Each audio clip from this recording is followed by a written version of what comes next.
আসসালামু আলাইকুম ভিউয়ার্স, আজকের আমি আসলাম আপনাদের জন্য একটা জিলাপি বন রেসিপি নিয়ে। এই বনটি দেখতে যেমন, খেতেও কিন্তু অসাধারণ। বাসায় একবার হলেও আপনারা তৈরি করে খাবেন। এই জিলাপি বনটি এত মজাদার, একবার বানালে বারবার খাবেন। আর যদি আপনাদের কাছে একটুও ভালো লাগে তো আমাকে কমেন্টে জানাবেন। আর আমার পাশে থাকার জন্য আমার চ্যানেলটি সাবস্ক্রাইব করে লাইক কমেন্ট শেয়ার করে দিবেন। ফেসবুক পেজ থেকে যারা দেখছেন তারা লাইক কমেন্ট শেয়ার করে আমার পেজটি ফলো করে দিবেন নিত্য নতুন ভিডিও পাওয়ার জন্য।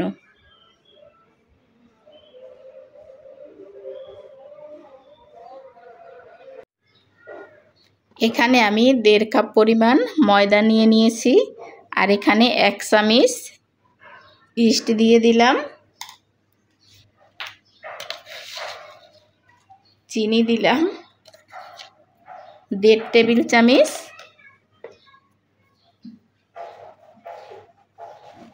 স্বাদ মতো লবণ দিয়ে দিলাম। আমি শুকনো উপকরণগুলো হাত দিয়ে একটু মিক্স করে নিচ্ছি।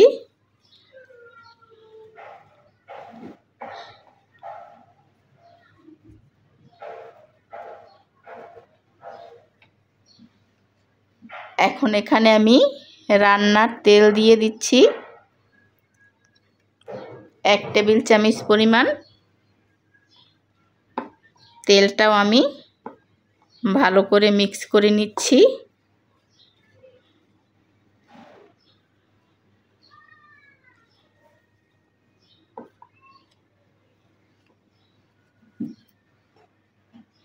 এখানে কুসুম গরম পানি অল্প অল্প দিয়ে আমি একটা ডো তৈরি করে নিচ্ছি।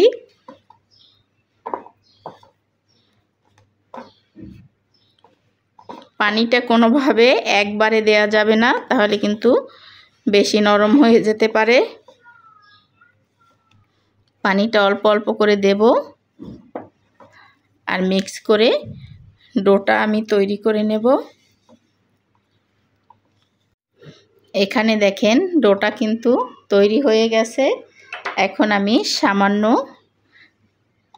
তেল উপর থেকে দিয়ে আমি একটু চারিপাশটায় লাগিয়ে রেখে তারপর ঢেকে যে কোনো গরম স্থানে রেখে দেব আধা ঘন্টা। ফিরে আসছি আধা ঘন্টা পরে। এখানে চুলায় আমি একটা প্যান বসিয়ে দিয়েছি আর প্যানে কিছুটা সয়াবিন তেল দিয়ে দিলাম।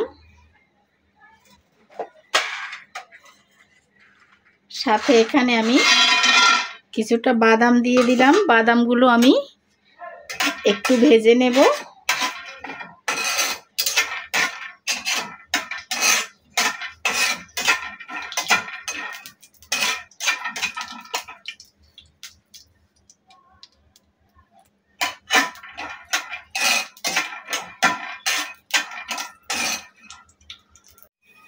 এখানে বাদামগুলো আমি একটু ভেজে নিয়েছি। এখন কিছুটা সামান্য পেঁয়াজ দিয়ে দিলাম কুচি করে কেটে। আমি পেঁয়াজটাও এখানে বাদামের সাথে একাত্রে ভেজে নিচ্ছি। একটু নরম করে নিচ্ছি আমি পেঁয়াজগুলি।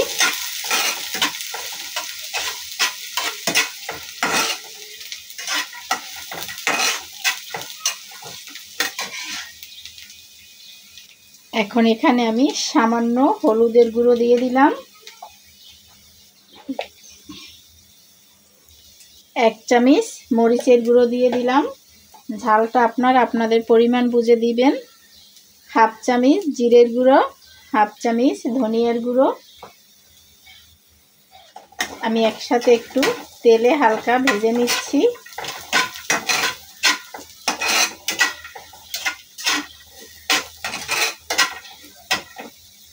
আর এখানে কিছুটা আলু আমি সেদ্ধ করে একটু হাত দিয়ে ভেঙে ম্যাশ করে নিয়েছি, সেই আলুটা দিয়ে দিলাম আমি।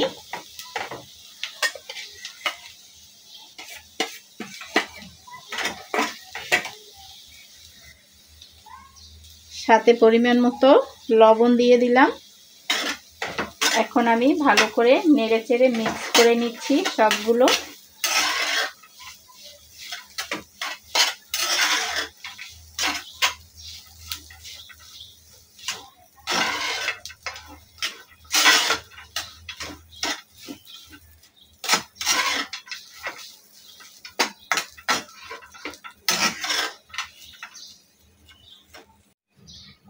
এখানে আমার বাদাম আর আলু দিয়ে একটা পুর তৈরি হয়ে গেল। আমি এখন চুলাটা অফ করে চুলা থেকে নামিয়ে নিচ্ছি। এখানে দেখেন খামিরটা ফুলে কতই বাতাস ঢুকে অনেকটা ফুলে গেছে। এখন আমি হাত দিয়ে একটু ম্যাশ করে নিচ্ছি। এখানে একটা চপিং বোর্ডের উপর আমি নিয়ে নিলাম, একটু লম্বা শেপ করে নিচ্ছি আমি।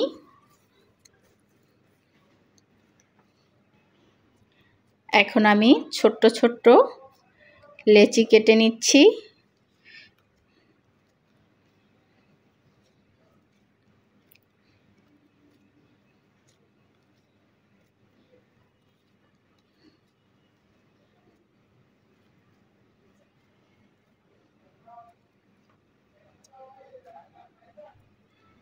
এই যে এখানে আমি ছোট্ট ছোট্ট লেচি কেটে নিলাম।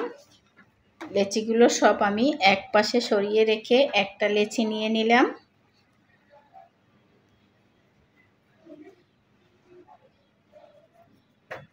আর একটা লেচি আমি একটু লম্বা করে নিচ্ছি।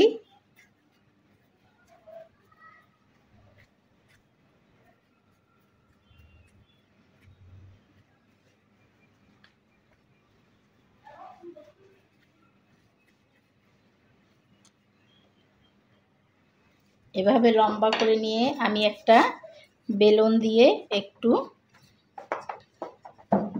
চ্যাপ্টা করে বেলে নিচ্ছি।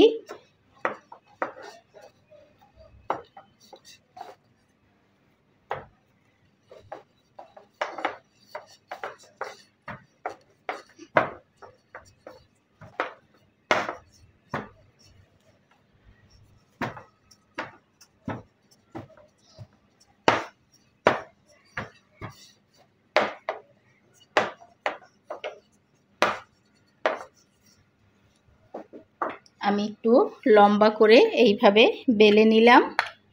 আর এখন যে পুর তৈরি করে রেখেছি সেই পুর থেকে এখানে আমি অল্প অল্প করে পুর দিয়ে দিচ্ছি।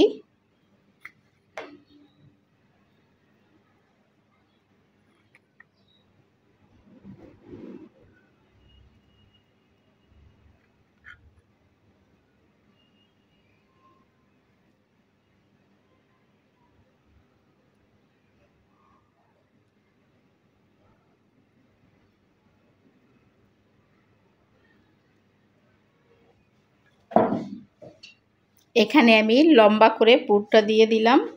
আর এক পাশ থেকে আমি এইভাবে ভাঁজ করে নিচ্ছি আর মুখটা জোড়া লাগিয়ে দিচ্ছি।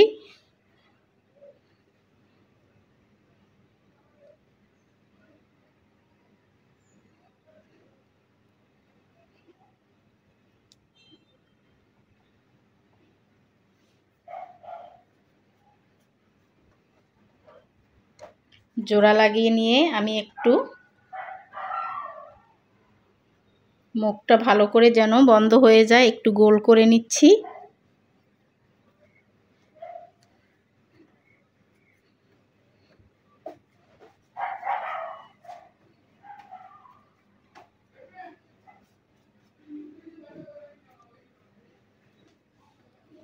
এই যে দেখেন গোল করে নিলাম।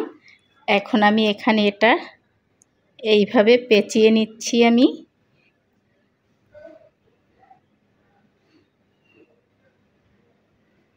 একটু নিচে দিয়ে আমি এখানে চেপে লাগিয়ে দিলাম। এই যে দেখেন একটা কিন্তু আমি তৈরি করে নিয়েছি। এখানে সামান্য একটু ময়দা ছিটিয়ে দিয়ে এর উপর রেখে দিচ্ছি।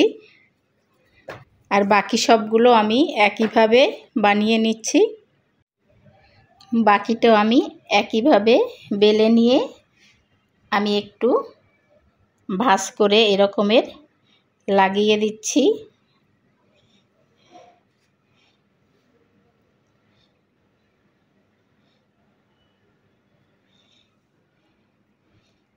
এইভাবে একটু টেনে টেনে এইভাবে লাগিয়ে দিতে হবে।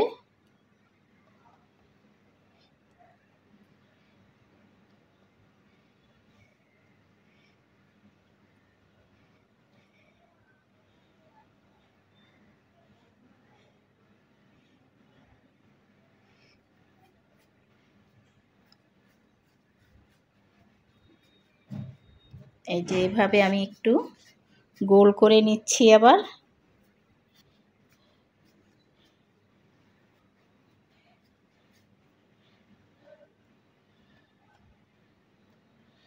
কোনোভাবে যেন বের না হয়ে যায়, ভালোভাবে চেপে চেপে কিন্তু মুখটা বন্ধ করে দিতে হবে।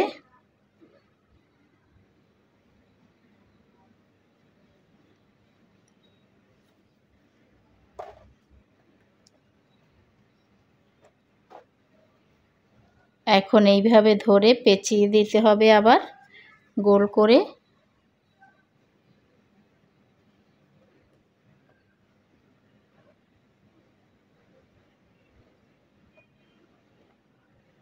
দিয়ে এইভাবে নিচ দিয়ে ঢুকিয়ে দিয়ে একটু চেপে দিতে হবে। হয়ে গেল। আর একটা আমি সবগুলো একইভাবে তৈরি করে নিচ্ছি। এখানে দেখেন সবগুলো জিলাপি বন আমি তৈরি করে নিয়েছি। এখন চুলায় যাব এগুলো ভাজার জন্য। আমি এগুলো তেলে ভেজে নেব। এখানে আমি ফ্রাই প্যানে তেল দিয়ে দিলাম। আর জিলাপি বনগুলো আমি এখানে দিয়ে দিচ্ছি।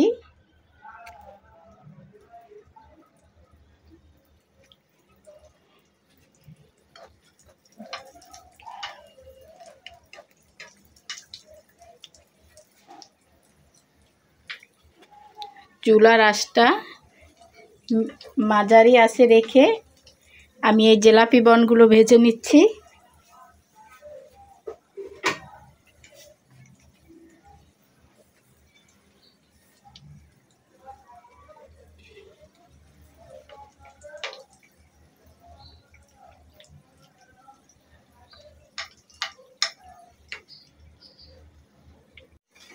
এক পাশটা হয়ে গেলে আমি অপর পাশটা একটু উল্টিয়ে দিচ্ছি। এপাশ ওপাশ উল্টিয়ে আমি একটু গোল্ডেন করে ভেজে নিচ্ছি বনগুলো। এখানে দেখেন জিলাপি বনগুলো আমার ভাজা হয়ে গেছে। কতটা অসাধারণ লাগছে দেখতে। যেমন দেখতে পুরভরা জিলাপি বন, খেতেও কিন্তু অসাধারণ। বাসায় আপনারা এইভাবে সহজভাবে জিলাপি বন তৈরি করতে পারেন। অনেক মজার হয়। একবার তৈরি করলে কিন্তু বারবারই তৈরি করে খাবেন। আর আপনাদের কাছে যদি আমার এই জিলাপি বন রেসিপিটি একটুও ভালো লাগে তো আমাকে কমেন্টে জানাবেন। আমার পাশে থাকার জন্য আমার চ্যানেলটি সাবস্ক্রাইব করে লাইক কমেন্ট শেয়ার করে দিবেন। পাশের বেল আইকনটি ক্লিক করে দিবেন। আর ফেসবুক পেজ থেকে যারা দেখছেন তারা লাইক কমেন্ট শেয়ার করে আমার পেজটি ফলো করে দিবেন।